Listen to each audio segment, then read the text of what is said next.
নমস্কার, আমি প্রিয়াচন্দা আসানসোল থেকে। আজকে আমাকে আর বাবুকে দেখে আর পেছনের ব্যাকগ্রাউন্ডটা দেখে আপনারা চিন্তা করছেন আমরা কোথায় এসেছি, তাই তো? একদম ঠিক ভেবেছেন, আমরা এসেছি মহাদেবের আরাধনায়। চলুন আজ আমার সঙ্গেই ঘুরে দেখবেন এই জায়গাটা। এই যে গেট দিয়ে ঢুকে ভেতরে অনেকটা বড় জায়গা আছে, এখানেই হচ্ছে মহাদেবের মহা আরতি। তা আমি তো আমার বাবুকে নিয়ে চলে এসেছি, চলুন আপনারাও আমার সঙ্গে দেখে নেবেন। এখানে প্রচুর ভক্ত একসঙ্গে বসে শিবচর্চা শুনতে পারে, তার ব্যবস্থা করা হয়েছে। চলুন আপনারাও আমার সঙ্গে ঘুরে দেখবেন। এই দেখুন, এখানে মহাদেবের দ্বাদশ জ্যোতির্লিঙ্গের ছবি এবং প্রত্যেকটার বর্ণনা দেওয়া আছে, অর্থাৎ কোনটা কোথায় অবস্থিত এবং তার সঙ্গে কি পৌরাণিক কাহিনী যুক্ত আছে সেগুলো ছোট্ট করে করে উল্লেখ করা আছে। এই জায়গাটাতে এসে সত্যি খুব মানসিক শান্তি পাচ্ছিলাম।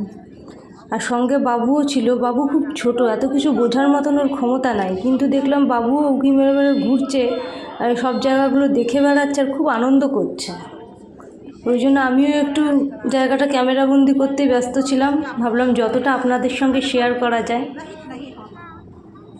কেমন লাগছে অবশ্যই বলবেন। হ্যাঁ, এখানে এসে ফিজিক্যালি প্রেজেন্স থেকে আমার খুব ভালো লেগেছে। এই দেখুন বাবু ঘুরে ঘুরে দেখছে, কিছু বুঝছে না হয়তো, কিন্তু দেখছে, আনন্দ করছে ওর মতন। ও প্রথমবার এসছে মহাদেবের মহা আরতিতে। এই দেখুন কেদারনাথ, এখানে ওনার কিছু বিস্তারিত বিবরণ দেওয়া আছে। এদিকে আছেন মল্লিকার্জুন।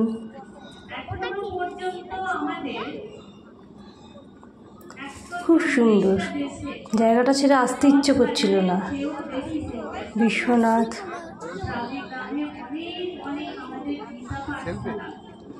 মহাকালেশ্বর,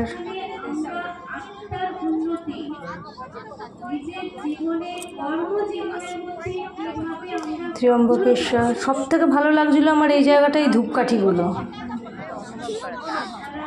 খুব সুন্দর।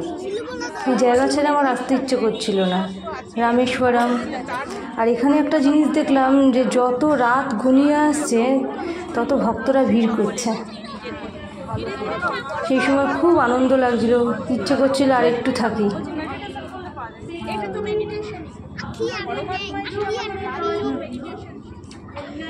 মানে যত ভক্ত আসছে কোনো অসুবিধা হচ্ছিল না কারোর, কারণ অনেকটা জায়গা। আমার বাবুও ভালো এনজয় করছিল, বাবুও ভালো দেখছিল।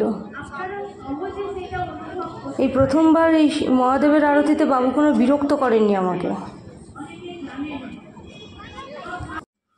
এই দেখুন বন্ধুরা, এটাই হচ্ছে সেই স্থান যেখানে মহাদেবের মহা আরতি হবে। এর জন্য অনেক বড় একটা গ্রাউন্ডের মধ্যে বসার ব্যবস্থা করা হয়েছে, সমস্ত ভক্তরা বসছেন এসে। তো যত রাত হচ্ছে ভক্তের সংখ্যা তত বাড়ছে। এখন সামান্যই কিছু এসছে আর কন্টিনিউয়াসলি মানুষজন আসছে। তো এটাই হচ্ছে সেই জায়গা। খুব সুন্দর করে পরিষ্কার পরিচ্ছন্ন করে মানুষের বসার মতন ব্যবস্থা করা হয়েছে। এখানে সমস্ত ব্রহ্মকুমার এবং ব্রহ্মকুমারীরা যারা শ্বেত বস্ত্র পরিধান করে আছেন, ওনারাই মহাদেবের কথা শোনাচ্ছিলেন। তা আমিও বলতে পারেন এইরকমভাবে শিবচর্চায় প্রথমবারই এলাম, আমারও খুব ভালো লেগেছে। আর এটা শুধু একদিন নয়, 3 দিনব্যাপী হচ্ছিল। এটা হচ্ছিল আসানসোলের মধ্যেই, কল্যাণপুরে। সমস্ত কল্যাণপুরবাসী এবং দূর দূর থেকে যত মানুষ খবর পেয়েছে সবাই এসছে। সবাই একটু রাত করেই আসছিল, ঘরের কাজকর্ম সেরে।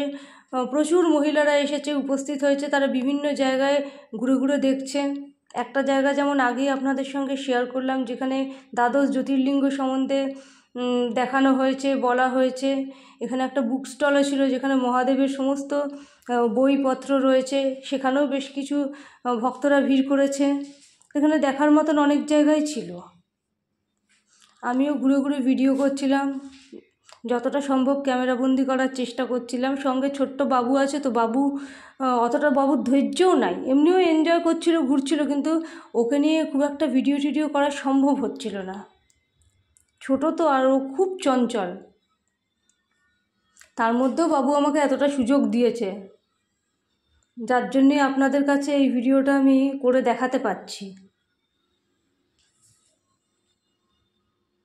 তো প্রত্যেকেই বলবেন কেমন লাগছে। হ্যাঁ, এত সুন্দর জায়গায় এসে না জায়গাটাকে ক্যামেরাবন্দি না করে পারলাম না। মনে হলো আমি যেটা দেখছি সেটা আমার বন্ধুরাও দেখুক, আমার পরিবারের সদস্যরাও দেখুক।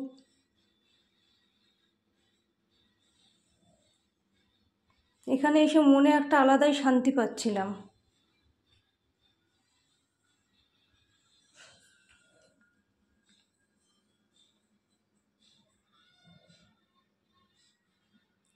সমস্ত অ্যারেঞ্জমেন্ট দেখে খুব ভালো লাগছিল।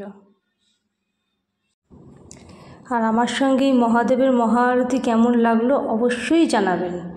এই মহাআরতির পুরোটা তো আপনাদের সঙ্গে শেয়ার করতে পারলাম না, যেহেতু এটা 3 দিন ব্যাপী চলবে, তো অতটা ক্যামেরাবন্দি করা সম্ভবও নয়। সামান্য কিছু দৃশ্যই তুলে ধরলাম। আশা করব আপনাদের ভালো লেগেছে। আর প্রত্যেককে বলবো যে আমাকে একটু আশীর্বাদ করবেন, ভালোবাসা দেবেন, পাশে থাকবেন। আমিও সবসময় আপনাদের পাশে রয়েছি, আগামী দিনেও থাকবো। তো এখনও যদি আমার ইউটিউব চ্যানেলটা সাবস্ক্রাইব না করে থাকেন তো প্লিজ তাড়াতাড়ি সাবস্ক্রাইব বাটনটা প্রেস করে নিন। Prius blog and short videos, মনে রাখবেন এটা আপনাদেরই ইউটিউব পরিবার, আর আপনাদেরকে ছাড়া আপনাদের পরিবার সম্পূর্ণ অসম্পূর্ণ। তাই প্লিজ তাড়াতাড়ি চলে আসুন। আমিও আপনাদের ভালোবাসা দিয়ে, সম্মান দিয়ে সযত্নে রাখবো। সবাই ভালো থাকবেন, সুস্থ থাকবেন, খুশিতে থাকবেন। আবার দেখা হবে। আপাতত আজকের মতন আসি।